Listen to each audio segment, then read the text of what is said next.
Greetings comic lovers and welcome back to Casually Comics, the channel where we chat all things comics, from views of comics new and old to history to anecdotes to really wherever our whims take us. Today's outing is one that not everybody may know is not initially actually created for comics, sorta kinda. But at this point she's become a staple and most modern readers couldn't imagine her not being around. Who are we talking about? It's Batgirl Barbara Gordon, who was not the first Batgirl but the second. The first Batgirl was Betty Kane and she was the first Batwoman's cousin. Both characters who were introduced firmly to be love interests for Robin and Batman respectively, largely in response to Seduction of the Innocent. That's right, that book that just keeps coming up. We can't stop talking about it, but it's because it impacted a lot. Sometimes one thing can happen and it has a huge ripple effect, especially on an already volatile environment. That book postulated that Batman and Robin were in a queer pedophilic relationship, which for some at that time was a synonymous concept. It made people uncomfortable and fearful, and even though they may not have been the people reading, they may have been some of the people buying or controlling who could buy. And so as a result, the comic book industry reacted. This was to avoid being censored by the government itself. They would self-regulate. There was a huge concern that comics were causing delinquency and deviance. So just easier to introduce two female love interests. There you go, see, it's fine. Like slapping a mature rating on a video game. Same kind of concept.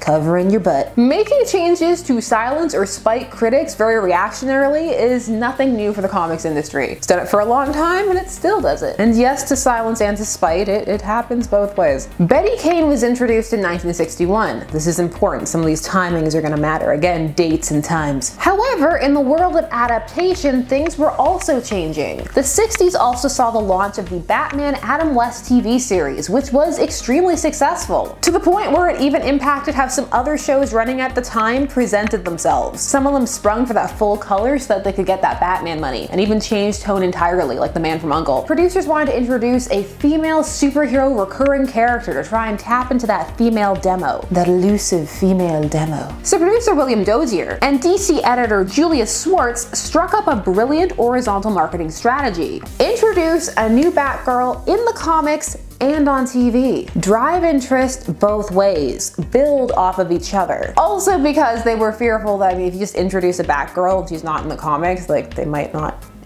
go. You can do that though, that's been proven. Characters have just been introduced and gone. It's happened to more than just Harley Quinn. Schwartz had already made the first Batwoman and Batgirl disappear at this point. This was for being outdated and unrealistic. They were gone by 1964. Fun fact, it was concept art drawn by Carmine Infantino, who you may remember from one of our previous videos, the Black Canary video. He designed her. Well, it was his art that helped Dozier and fellow producer Howie Horowitz sell the Batman series for a third season. On her creation versus the previous Batgirls, Infantino stated, "I knew we could do a lot better. So Julie and I came up with the real Batgirl, who was so popular she almost got her own TV show." I like how he just completely ignores Betty Kane. He's like, what? Who? She doesn't even go here. Batgirl debuted in comics in Detective Comics number 359 in January of 1967. She would appear in the season 3 premiere episode in September of that same year. She was portrayed by Yvonne Craig. So with all of that established, what did Batgirl's comic book debut look like? Meet the new Batgirl. What is her startling secret identity? The $1 million debut of Batgirl. $1 million, aim high, I like it. On the first page is an action still showcasing Killer Moth, so get excited for him trying really hard to make menacing moth puns. It's not going to happen. Now that I got Batgirl out of the way, I can give my full attention to my old nemesis,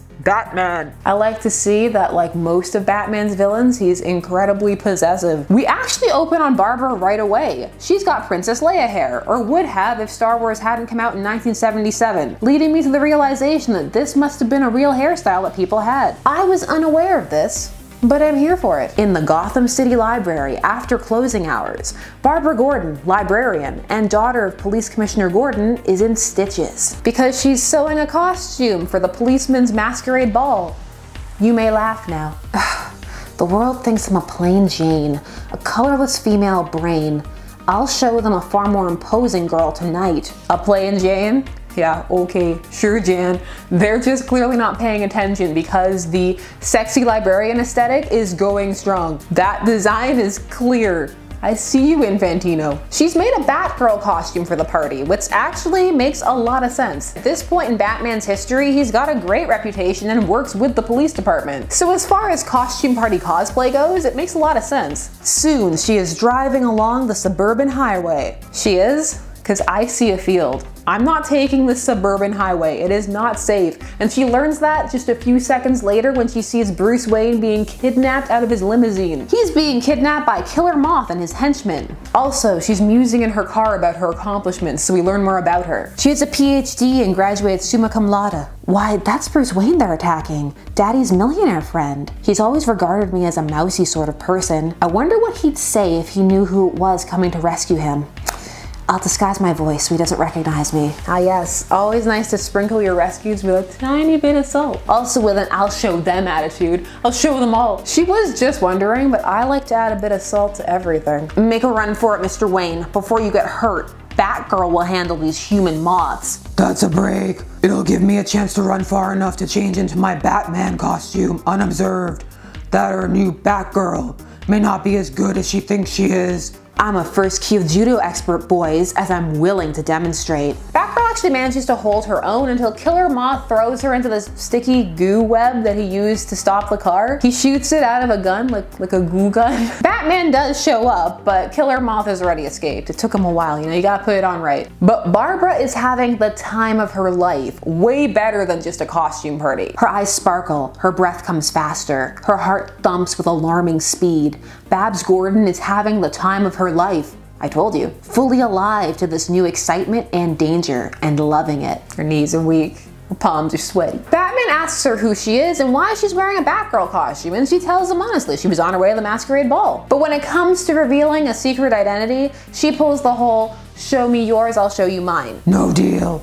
I thought not. After her night of fighting crime, Barbara finds she just can't forget about it, that her life just seems so boring now in comparison. She's also worrying a bit about Bruce and wants to help out in that department. Meanwhile, Bruce Wayne is having breakfast when he gets a letter, and it's an extortion letter from Killer Moth because he's not giving up. He wants that $100,000. That's how much he wants people to pay him so that he doesn't kidnap them and beat them up. If Bruce Wayne doesn't pay him, he'll try again. The kidnapping, that is. He's got a goo gun. So Bruce decides that there must be other millionaires who have been threatened, and that this is a job for Batman and Robin. It doesn't take them long to confirm that this is indeed a thing, that millionaires in Gotham are being threatened. They find two elderly men who just paid rather than face the wrath of Killer Moth. I am having a hard time finding Killer Moth menacing, but that's just me. I mean, a goo gun could be scary if it was really sticking to you, and anybody dressed that colorfully who came upon you in the night would be cause for concern. Just the words goo and sticky are not eliciting that much fear for me. I can't even say goo without turning it into like a little kid word. Goo! Also, I'm pretty sure his throne is made of goo. Look at him, he's sulking. So he sends his henchmen Larva and Pupa to Bruce Wayne's house to stake it out to see if he really did call the cops. I hope they're getting a good cut of that extortion money to have to be called Larva and Pupa. Like, what do you put in your next henchman application? Oh yeah, I used to work for Killer Moth, hence there for years. You might have seen me. Pupa. So all of this is happening over the course of 3 days, and Barbara finds that she really can't let this go. She even fixed the costume. It's become a fantasy that's almost all-consuming. After hours in the basement storeroom of the library, she keeps herself in fighting shape. I'm stronger and harder than I've ever been thanks to my special protein diet and intensive exercise. That night, she gets a rare book in for Bruce Wayne, who collects rare books, because of course he does. She decides to hand deliver it to him because she worries that it's too expensive to leave at the library, and the comic actually has a little note at the bottom, one of those footnotes, that tells you how much the book went for in the past. Which, not gonna lie, I appreciate the good use of a footnote. It's like they were worried that I wouldn't believe that the book was valuable, so they're like, no, for real. We have receipts. I mean, they don't say it, but I postulate she also wanted to check on him, and she brings her costume with her. Just saying. She was hoping. She went out looking for action. Vigilante action. But when she gets there, it looks like Bruce Wayne has been murdered. This is just what Barbara was waiting for. Oh, also, part 2. The story has 2 parts. I mean, she was ready. She gets that costume on and assembled like a pro. She was probably practicing in that basement. You know, punch the punching bag, get on the mask. And her handbag reverses itself to form her specially designed weapons belt. It does? That sounds both impressive and implausible. Also like something she would have done herself. Again, 3 days. She's been thinking about this a lot. Oh, is that the reversible bag? Disappointed. No dame can treat our boss like that. If it upsets you so much, I'll do the same to you. However, from the other room, who's watching? Batman and Robin. And they're annoyed. They had a whole operation planned and now she's here and she's completely blowing it without realizing it. You know, the standard newcomer rookie move. So when she sends the goons their way, they knock them out and grab her. Well, you two were certainly a big help. You let Killer Moth get away. You've spoiled everything. Poor Mr. Wayne. No, Batgirl, we didn't spoil anything. You did. Dang, Batman, tell her how you feel. No punches pulled. You did bad and you should feel bad. He tells her this was all a plan so that they could follow Killer Moth back to his hideout and get back the money he'd extorted. Because I guess they assume he didn't spend it. Oh, I've spoiled everything. Aw, cheer up, Batgirl. All isn't lost yet. I don't know, there's something about this panel. He just seems so much younger than her. And there are so many kid brother vibes, at least for me. I actually like Dick and Barbara a lot as a couple as time goes on. But in this instance, please, Dick, get your hands off her chin. He planted a tracker on the Mothmobile. Sad times. Mothmobile. Somewhere out there, someone custom designed a Mothmobile. I'm going along with you. No, Batgirl, this is a case for Batman and Robin. I'm sorry, but you understand that we can't worry ourselves about a girl. Worry about a girl, eh? Ha! If they think they can cut me off from where the action is, they're mistaken. I restyled this motorbike for just such an emergency. Again, 3 days, and she customized a bike with a logo. She didn't choose the vigilante life. The vigilante life chose her. Batman and Robin managed to get themselves ensnared in an anti-gravity chamber that Killer Moth has. I'm ready for them with a taste of moth hospitality. I mean, he's not even trying. You can't just put the word moth in front of everything and make it menacing. Mothmobile, Mothman. Actually, you know, Mothman. Fear the Mothman. However, Batgirl shows up and she has an idea. She takes a piece off the Mothmobile, actually the magnetic tracking device that they had left there, and she adheres it to her boots so that she can walk inside this room and shove them off, get them out of the snare that they're in. She actually shoves them directly into some henchmen so they just go mid-fight. Batgirl also insists that she can find Killer Moth, who seems to be missing after they take out the henchmen. And she does, because some of her perfume stuck to Killer Moth, and so she was able to smell him in the hidden panel behind a wall where he was. How much perfume is she wearing? Because if you can smell it through a wall, it's too much. Dab 2 behind the ear, 2 under the arms, and 2 on the wrist. At least that's what I was taught, because that was a thing I was taught. Useless perfume etiquette, so I'll remember it forever. Also, this panel looks like Batgirl wants to make out with him. At the police station, looks like you have a new member of the crime-fighting team, Batman. Or will she prove to be a crime-fighting rival? I'll welcome her aid, Commissioner, when and where the occasion arises. From what I've seen, she doesn't take a backseat to anybody. That night, Commissioner Gordon tells his daughter that he wishes she was more like Batgirl. In fact, he harumphs. There's a harumph in the text bubble. Well, I never. The daughter who's a doctor, graduated top of her class, has a stable job, keeps herself fit with all her martial arts that she's also really good at. What a disappointment. This comic is well crafted. It's a character introduction that had a lot riding on it, and so they took their time with it. In the sense that she's very carefully constructed and it works. She's not flat or two-dimensional, she has a personality, and it manages to come across as relatable for a variety of people because at its base, it taps into a concept that a lot of people can identify with. That's feeling overlooked, looked down on, knowing that there's way more to you than anyone gives you credit for, and finally having an outlet to showcase that. They gender it towards women, and that plays well too, but you can take that concept and apply it to pretty much anybody. A lot of people have felt overlooked at one point or another. A lot of people have also wished that their lives were more exciting. So it's an appeal that you can narrow or widen. Even if the idea that she's a plain Jane is just laughable, I can't. She's presenting a classic fantasy, that sexy librarian trope. The whole, she seems mousy and demure on the outside, but on the inside, she's thrill-seeking and seeking action and a freak.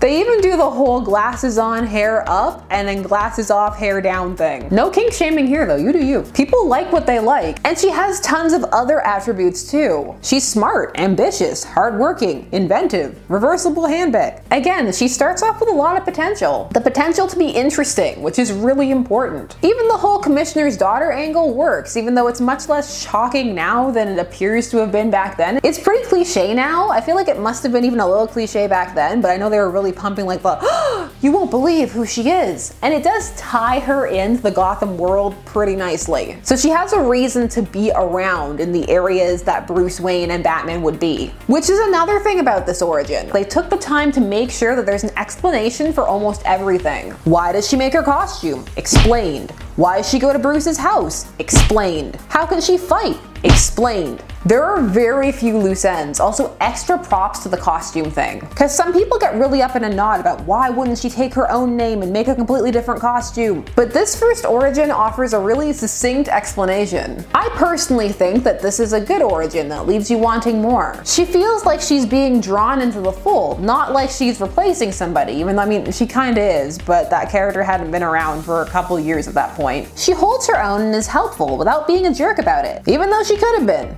No time for a girl indeed. Tell that to both of them in various canons later, because they're gonna have a lot of time for Barbara.